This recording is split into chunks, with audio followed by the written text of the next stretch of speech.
Sa QC, lahat may opportunity. Tara na't makisaya sa Maginhawa Summerfest 2024, tampok ang arts and food stalls na pwedeng pagsaluhan ng Q-citizens. Layo nitong paigtingin ng suporta para sa small and medium businesses sa lungsod. Congratulations, QC! Ginawaran ng lokal na pamahalaan ng Gawad Edukampion Award for Early Childhood Care and Development. Wagi rin si Kapitan Attorney Eric Juan ng Gawad Edukampion for Barangay Social Services. Happy Labor Day, Q-citizens!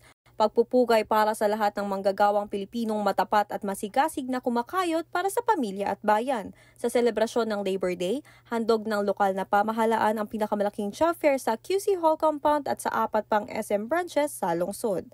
9,000 na oportunidad ang hatid ng 100 na kumpanya para sa job seekers. Pinangunahan din ni Mayor Joy Belmonte ang payout para sa mga tulong panghanap buhay sa ating disadvantaged workers beneficiaries, pagbibigay ng 100 livelihood packages at certificate of eligibility para sa 166 Q citizens na mapapasama sa tulong pangkabuhayan ng DOLE.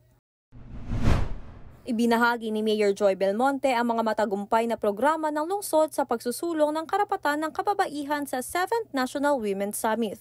Tinalakay din sa summit ang hamon na kinakaharap ng mga kababaihan mula sa iba-ibang sektor at mga hakbang tungo sa pagtugon sa mga ito. Mainit na tinanggap ni Mayor Joy Belmonte ang mga Q-citizen police officers na nagtapos sa Philippine National Police Academy Layag Tiwak Class of 2024. Sila ay kasalukuyang nakatalaga sa National Capital Region Police Office.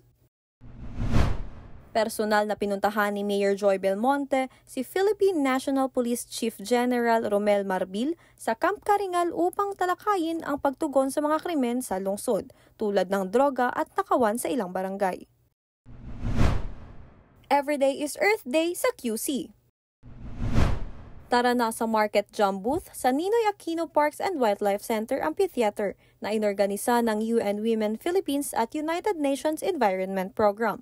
Highlight dito ang mga programang pangkalikasan at ang pagpapaigting ng kampanya upang mabawasan ang lumalalang epekto ng climate change. Dinalakay sa pulong ni Mayor Joy Belmonte at Ajinomoto Philippines Corporation ang mga update sa Sari Cycle Program sa QC. Layo ng programa na kolektahin ang mga plastic waste tulad ng single-use plastics at gawing environmental points. Nag-abot ng pasasalamat si Mayor Joy Belmonte sa Planet Drugstore CFO Darlene Shornack sa mahigit 2 taong pakikipagtulungan sa lokal na pamahalaan, lalo na sa pagbibigay ng dekalidad na gamot para sa mga Q-citizen. Tinalakay sa pulong ng lokal na pamahalaan at AstraZeneca ang pagpapaigting ng mga programa ng lungsod kontra sa non-communicable diseases. Ibinahagi rin ng AstraZeneca ang kanilang mga inisyatibo lalo na sa pagtugon sa chronic kidney disease at lung cancer. Sa QC, edukasyon ang susi.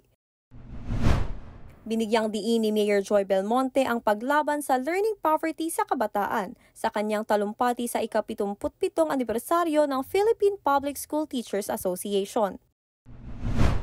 Bumisita ang 120 daycare students ng Social Services Development Department mula District 1 hanggang 6 sa Quezon City Hall bilang bahagi ng kanilang educational tour. Kabilang sa kanilang pinuntahan ang Wave of Change art exhibit sa QC Hall High-Rise Building, QC Public Library at QC Joy of Urban Farming.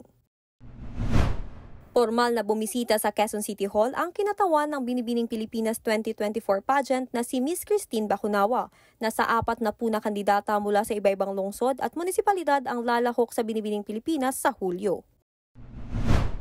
Iniimbitahan naman ang lahat na dumalo sa September concert ni Martin Rivera at Ogie Alcacid sa kanilang courtesy visit sa QC. Pinaigting ng lokal na pamahalaan ang mga biyahe ng libreng sakay bilang tulong sa mga commuters na apektado ng tigil pasada. Patuloy ang biyahe ng QCT bus sa 8 ruta ng lungsod habang nakaantabay naman ang mga kawani ng lokal na pamahalaan sa oras ng sakuna. Saludo sa ilang kawani ng General Services Department na ginawaran ng QC Exemplar Award sa kanilang serbisyo para sa lungsod.